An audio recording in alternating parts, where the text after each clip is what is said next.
Assalamualaikum warahmatullahi wabarakatuh. Perkenalkan, nama saya Denny Gunawan. Saya dari Sistemik Pranata Indonesia, jurusan Sistem Informasi. Pada kesempatan yang baik kali ini, saya mau mempresentasikan proyek 5 tentang Active Directory atau konfigurasi server. Selanjutnya, apa sih yang akan kita kerjakan? Sebenarnya ada beberapa hal yang akan kita kerjakan. Yang pertama, kita akan melakukan konfigurasi ya. Pertama ada DNS server, DHCP server, Active Directory, Manage User, dan Remote Installation Services atau RIS.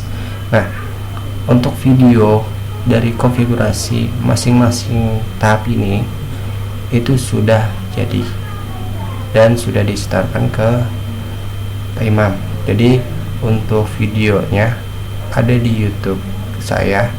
Nanti pada akhir presentasi ini akan saya sematkan di bagian komentar di YouTube untuk mungkin Bapak atau Ibu bisa lihat bagaimana saya melakukan konfigurasi dari masing-masing tahapan ini. Jadi pada presentasi ini saya hanya menjelaskan penjelasan umum tentang DNS, DHCP, Active Directory, Manage User, dan Remote Installation Services. Kita lanjutin aja. Nah, yang pertama ada DNS server. Menurut pengertian, DNS server adalah server yang dapat melayani permintaan dari klien untuk mengetahui alamat sebuah domain. Jadi kalau dari gambar yang kita lihat di sini, pertama kita melihat komputer, kemudian kita di dalam komputer ini ada yang namanya alamat. Nah, alamat itu yang disebut dengan DNS server. Jadi untuk DNS server itu bisa kita masukin sesuai dengan alamatnya ya. Jadi kalau misalkan dari internet, nah biasa itu ngasih IP tuh, nah nanti DNS kita setting sendiri. Jadi seperti itu menurut saya. Terus kemudian selanjutnya DHCP server. Nah, menurut pengertian, DHCP server adalah perangkat yang memudahkan penyebaran IP address ke sebuah jaringan secara otomatis. Jadi kalau misalkan kita menggunakan DHCP server, kita tidak perlu memasukkan DNS server ke komputer secara manual. Nah, DHCP server ini berada di dalam server ya. Nah, pada tahap ini kita menggunakan server 2003 ya teman-teman. Jadi untuk server 2003 kita ngatur di situ di bagian DHCP client, DHCP server. Nah, nanti kita ngasih tuh kita punya range IP DHCP berapa, misalkan 192.168.1.10 sampai berapa komputer kita gitu misalnya.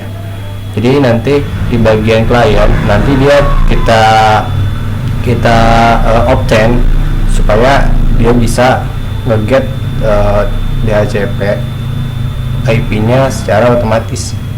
Selanjutnya Active Directory. Nah, AD atau Active Directory adalah layanan untuk mengelola aturan, hak akses, dan security pada pengguna di perusahaan. Nah, Active Directory ini adalah sangat-sangat berguna. Jadi Active Directory ini bisa membuat user, bisa membuat organization unit. Organization unit itu kayak misalnya kita punya PT apa, nah di dalam PT apa itu ada bagian-bagiannya, di dalam bagian-bagian tersebut ada user dan segala bentuknya itu. Nah, ini berguna ketika kita mau menginstal OS tapi lewat RIS gitu. Jadi kita nggak perlu tuh yang namanya kita masukin CD satu persatu ke PC ya secara manual, nggak perlu. Jadi kita cukup melakukan pembuatan user, kemudian kita konfigurasi RIS-nya. Selanjutnya Manage User. Nah, Manage User atau manajemen user adalah layanan untuk men-setting hak akses user, membuat, menghapus, dan mengatur semua hal yang menyangkut manajemen user. Jadi manage user ini adalah tempat kita membuat si hak akses yang ada di Active Directory ya. Jadi gini, jadi kalau misalnya kita install Active Directory, itu ada yang namanya Active Computer and Users. Nah, di dalam situ itu namanya manage user, manajemen user. Jadi kita bisa bikin user dan segala bentuk hak akses si user tersebut. Jadi sebelum kita melakukan atau menambah, menghapus dan segala bentuknya itu, kita harus menginstal Active Directory dulu. Jadi Active Directory itu harus ada sebelum manage user ini. Nah, selanjutnya,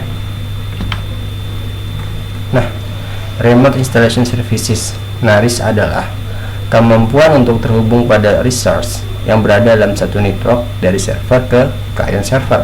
Nah, dari gambar ini kita melihat, nah jadi fungsional dari RIS sendiri adalah berguna untuk menginstal OS yang terhubung ke satu network yang sama. Jadi ketika kita mempunyai server ya, nah dalam hal ini 2003, nah terus kemudian kita pengen install OS tapi kita nggak install manual gitu, nah dia cukup dibikin satu network di OS yang kosong, terus kemudian kita nyalahin si klien tersebut. Nah maka nanti klien tersebut bakalan ngedetek dari DHCP server yang ada di server 2003 kita. Jadi kalau misalnya teman-teman bikin klien terus kemudian berbeda network, sampai kapanpun ya nggak akan bisa terhubung. Jadi gunanya RIS ini sangat bermanfaat ya teman-teman. Nah, penutup, sebagai mahasiswa sistem informasi, tentunya mengerti bagaimana memahami server bekerja dan jaringan menjadi suatu hak keharusan mengerti apa itu server. Ya haruslah server dan cara konfigurasinya. Maaf, ini konfigurasinya bukan konfigurasinya. Terus cara installnya dan berbagai kebutuhan lainnya yang mencakup ruang lingkup server. Diharapkan mahasiswa dapat paham dari yang dipelajari. Kesimpulannya, jadi kita sebagai mahasiswa tentu harus paham nih, apalagi Sistemik Pranata Indonesia. Kita harus paham nih gimana sih server itu, terus gimana sih cara konfigurasi yang ada di server itu, cara installnya. Kita kan install di OS biasa ya.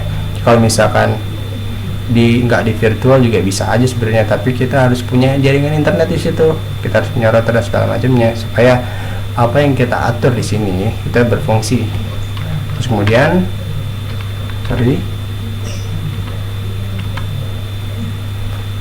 saran ya, tentunya ketelitian, ketepatan, knowledge sangat penting dalam mempelajari konfigurasi server. Step by step harus dipahami dengan baik. Learn by doing sangat diperlukan jika akan berkarir di bidang sistem administrator. Jadi ketika kita melakukan konfigurasi untuk server ini, ketelitian kita tuh sangat diuji. Jadi kalau misalnya kita salah step, maka kesananya juga nggak akan bisa benar. Jadi sebelum kita melakukan sebuah pembelajaran, kita harus fokus di situ dan jangan banyak dengar materi, tapi coba untuk praktek supaya kita bisa gitu. Oke, segitu aja dari saya. Kurang lebihnya mohon maaf. Seperti yang awal saya bilang, untuk konfigurasi masing-masing dari 5 tahap tersebut saya taruh di komentar. Terima kasih untuk Bapak Ibu yang telah menyaksikan presentasi saya. Semoga bermanfaat dan saya mohon maaf jika ada kekurangan, dan terima kasih. Assalamualaikum warahmatullahi wabarakatuh.